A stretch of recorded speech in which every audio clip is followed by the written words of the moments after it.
اے وخت کستا جبر کې پدار د افغانې خو بیا هم د منصور د حق کردار د افغانې اے وخت کستا جبر کې پدار د افغانې خو بیا هم د منصور د حق کردار د افغانې د کم ګلاب په پاڼو چې شبنم د وینو پروت دی د کم ګلاب په پاڼو چې شبنم د وینو پروت دی د داسې ګلو کر کوي مالیار د افغانې د کم ګلاب په پاڼو چې شبنم د وینو پروت دی د داسې ګلو کر کوي مالیار د افغانې سندرې به هم وایي اسویلي به ترې نخیږي سندرې به هم وایي اسویلي به ترې نخیږي د غم د ماښامي د غیږ ستار د افغانې په سر یې توپانونه ځي راځي خو لا ولاړ دی په سر یې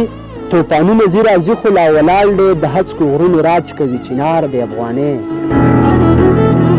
په سر یې توپانونه ځي راځي خو لا ولاړ دی د هڅکو غرونو راج کوي چنار د افغانې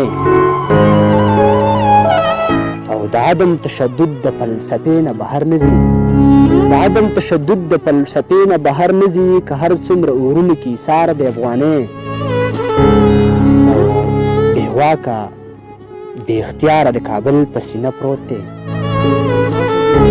بې واکه بې اختیاره د کابل په سینه پروت دی د خپل جنت په ور کې څوکیدار د افغانې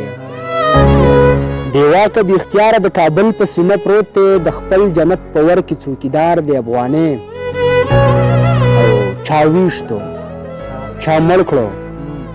چا د کوره در په در کړو چا ویشتو چا مړ کړو چا د کوره در په در کړو سره د ثوابونو ګناهګار د افغانې چا ویشتو چا مړ کړو چا د کوره در په در کړو سره د ثوابونو ګناهګار د افغانې الطاف خو د پښتو د روایاتو ترجمان دی الطاف خو د پښتو د روایاتو ترجمان دی الطاف ته خو په هر قیمت پکار دی افغانې د کوم ګلاب په پاڼو چې شبنم د وینو پروت دی د داسې ګلو کر کوي مالیار دی افغانې د داسې ګلو کر کوي مالیار دی افغانې د الطاف حسین الطاف صاحب دا کلام د تاسو ټولو مینوالو ته په درنه مینه ډالۍ په دغه هیله چې ستاسو به خوښ شي